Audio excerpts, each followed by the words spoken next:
the West 7th Entertainment District and ended up striking a vehicle and 2 pedestrians, seriously injuring them.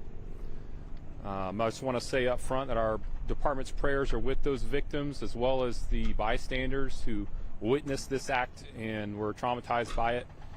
We know that any time that someone's reckless and dangerous actions put innocent bystanders at risk and injure them like this, it hits home for all of us because we all think of ourselves as wanting to just be able to go out and enjoy a night out on the town in our great city.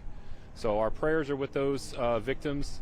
I also want to say that impaired driving is inexcusable at this point. There are just too many viable options for getting home safely, from ride shares to taxis to calling a friend to having a designated driver. So we just want to emphasize that. That being said, I know there's been a lot of public interest in this incident, so we want to provide some updated information to you all. We've also uploaded some video from the dash cams to our department's YouTube page, and that'll be available for you all as well. So at about 10:06 p.m. on Saturday, January 27th, officers that are assigned to the West 7th Entertainment District were just on patrol, driving down Foch Street near the Bar District, and they observed a dark gray pickup with no lights on exit from the parking lot at about 1000 Foch Street and attempt to drive the wrong way down Morton Street westbound. This is a one-way street and oncoming traffic was facing them. The truck eventually figured that out, backed up and almost struck the parked police car. Sat there for a couple seconds. The officers began to be worried that we might have an impaired driver on our hands. So they activated their overhead lights to try and detain that driver, and instead of complying with the officers, the driver chose to take off and drive through the parking lot at a high speed and then drive the wrong way down Foch Street and on the West 7th. The officers observed the vehicle strike several curbs, nearly collide with several vehicles, driving quite erratically and pretty fast. Eventually, the truck drove into a bank parking lot after jumping a curb, hit a pole near the ATM, and demolished the left front tire.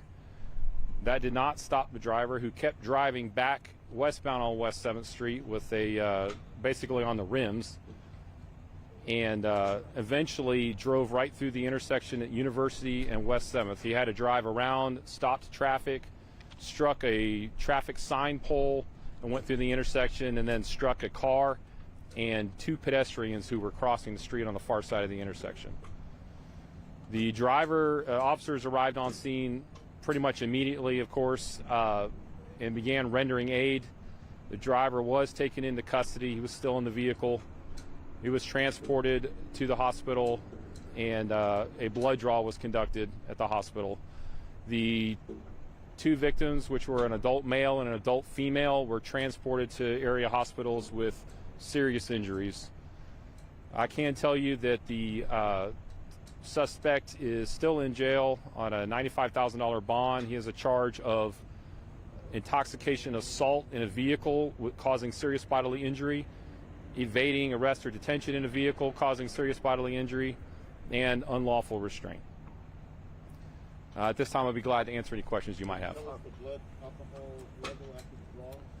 We do not have that information back yet. It's still being tested. Sergeant, where Andrew was prior to this? Was he at one of the bars on 7th Street? The traffic investigation unit detectives are still looking into all of that. That'll be part of the complete investigation. Yes. Sergeant, did officers follow department policy when engaging in this DWI suspect? That's a great question. I always hesitate to dive in and say that everyone did everything right or did something wrong while their chain of command is still reviewing it. I can tell you, and you'll see this when you watch the video, that officers did what the public wants them to do. When they see a driver that appears to pose a danger to the public, they try and get that person off the road. What is the department's policy when it comes to chasing DWI suspects? Well, as you all know, our pursuit policy is currently the subject of some litigation, so I'm going to be very careful about getting into too much detail about that. However, what I can tell you is that our pursuit policy looks at the danger that a driver may pose to the public based on a number of factors, and that our officers always have to weigh whether letting a person escape would pose a greater danger to the public than attempting to apprehend them. During the pursuit, was it being monitored by any supervisors? Was the officers in communication with dispatch? dispatch? How did this go down? Absolutely. The officers were in constant communication on the radio. A supervisor was aware and approved the pursuit.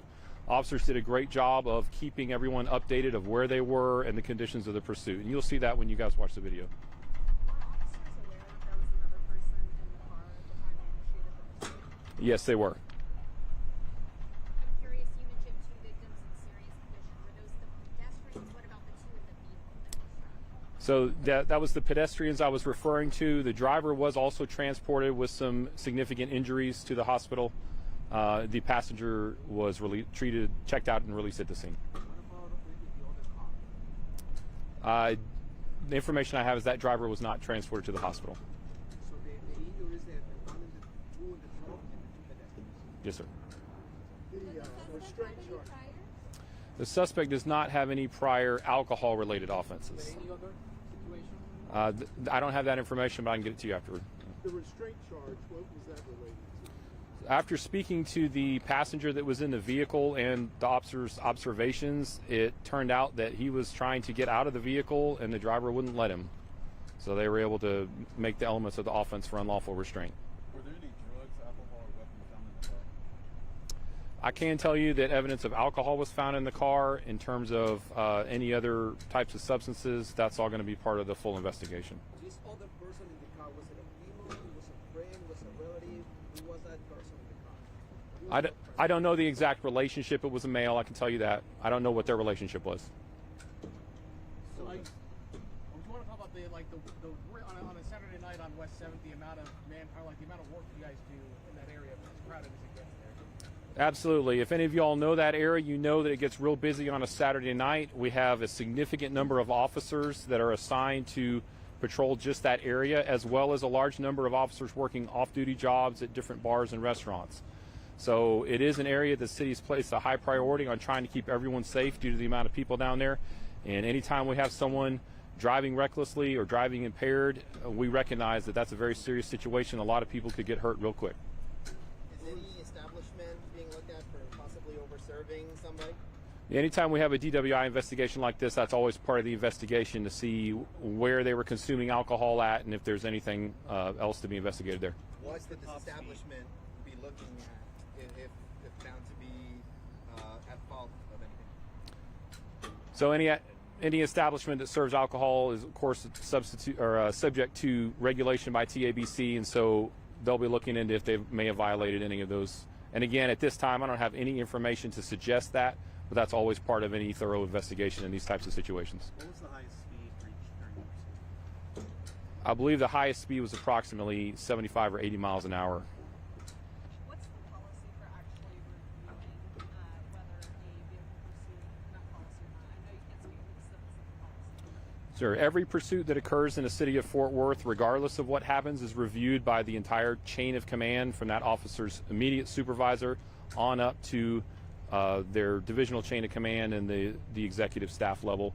And each level looks at policies and procedures and the judgment used in that pursuit and makes determinations. I'll take one more question, sir.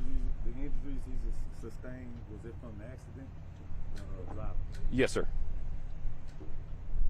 Okay, thank you all for coming out. Appreciate you all. That's all we have for today.